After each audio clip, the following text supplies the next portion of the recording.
శాసనసభలో deputy CM Pawan Kalyan hot comment చేశారు. గత వైసీపీ ప్రభుత్వ పాలనలో రాష్ట్రంలో ఆర్థిక విధ్వంసం జరిగిందన్నారు. ఆర్థిక విధ్వంసంతో రాష్ట్రం 30 ఏళ్లు వెనక్కి వెళ్లిందన్నారు. దాదాపు 9 లక్షల కోట్లకు పైగా అప్పును ప్రజలపై మోపారంటూ ఆరోపించారు. వైసీపీ సభ్యులు 11 మంది ఉన్నా 1100 ఉన్నట్లు మాట్లాడుతున్నారన్న పవన్ కూటమి నేతలు ఎందుకు చేసిన పని చెప్పుకోలేకపోతున్నామని ప్రశ్నించారు.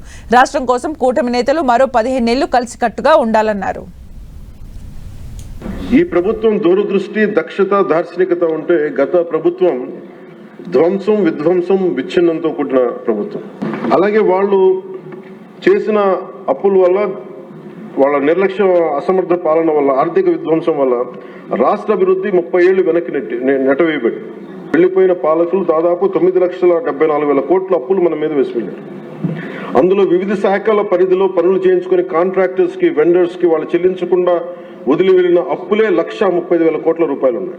అందులో కూటమి ప్రభుత్వం ఏర్పడిన తర్వాత 25,000 కోట్ల రూపాయలు ముఖ్యమంత్రి గారి నాయకత్వం అప్పులు తిరిగి చెల్లించగలిగాం. అధ్యక్షుడు, నేను కోరుకుంటుంది కూడా ఈ అలయన్స్ చాలా బలంగా ఉండాలి అనేది నా ప్రజల సభ్యులందరికీ కూడా నేను నా ఆకాంక్షని, నా ఆశయాన్ని తెలియజేస్తాను. నేను ఎందుకు ఇంత తపన పడ్డాను, ఏమీ ఆశించకుండా 2014లో మన అలయన్స్ కోసం నేను కష్టపడ్డాను. అలాగే 19లో కూడా ఉండాలని కోరుకున్నాం. అది పరిస్థితుల్లో కుదరలేదు.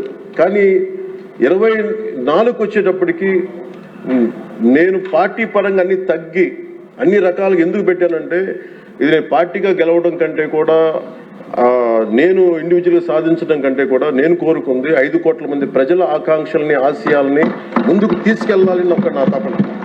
ఇది ఎట్టి పరిస్థితుల్లో కూడా నేను కోరుకుంటుంది. ఇప్పుడిప్పుడే మనం చిన్నపాటి ఒక 1 పాయింట్ అభివృద్ధి చూసాం మనం ఇప్పటికీ. ఇది ముందుకెళ్ళాలి, ఇంకా మన ఆకాంక్షలను, ఆశయాలు ముందుకు తీసుకెళ్ళాలి అంటే ఇది మనలో ఉన్న ఏమన్నా సరే చిన్న చిన్న సవరణ ఏదైనా చేసుకుంటే అందరం ముందుకెళ్ళాలి. ఈ ప్రభుత్వానికి, ముఖ్యమంత్రి గారికి బలంగా నిలబడాలని మనస్ఫూర్తిగా కోరుకున్నాను. అధ్యక్ష,